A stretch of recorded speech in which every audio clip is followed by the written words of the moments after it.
தமிழ் சின்னத்திரை பிரபலங்களின் ஆதிக்கம்தான் இப்போது அதிகமாக இருக்கிறது. எந்த ஒரு கடை திறப்பு, தனியார் நிகழ்ச்சி என்றாலும் சின்னத்திரை நாயகிகள்தான் அதிகம் கலந்து கொள்கிறார்கள். அப்படி ரசிகர்களால் கொண்டாடப்படும் நடிகைகளில் ஒருவர்தான் கோமதி பிரியா. இவர் ஓவியா என்ற தொடர் மூலம் நடிக்க வந்தாலும் இவருக்கு பெயர் கொடுத்த தொடர்தான் விஜய் டிவியில் ஒளிபரப்பான சிறகடிக்க ஆசை சீரியல்.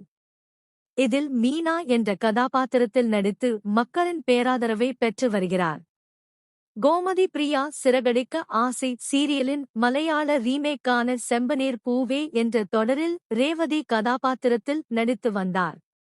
அந்த தொடர் மூலம் மலையாள ரசிகர்களை வெகுவாக கவர்ந்து வந்தார். ஆனால் திடீரென மலையாள தொடரில் இருந்து அவர் விலகியுள்ளார். தவிர்க்க முடியாத சூழ்நிலையில்தான் இந்த முடிவை எடுத்ததாக அவர் கூறியிருக்கிறார். தனது இன்ஸ்டாவில் ஒரு பதிவில், உங்கள் வாழ்க்கையை அழிக்க யாருக்கும் அதிகாரம் கொடுக்காதீர்கள். அவர்கள் உங்களை காயப்படுத்தலாம். ஆனால் அதை நீங்கள் அனுமதிக்காதவரை அவர்களால் உங்களை அழிக்க முடியாது. உங்கள் தன்னம்பிக்கையை எப்போதுமே விட்டு விடாதீர்கள் என்று தன்னுடைய இன்ஸ்டாகிராமில் பதிவு போட்டுள்ளார்.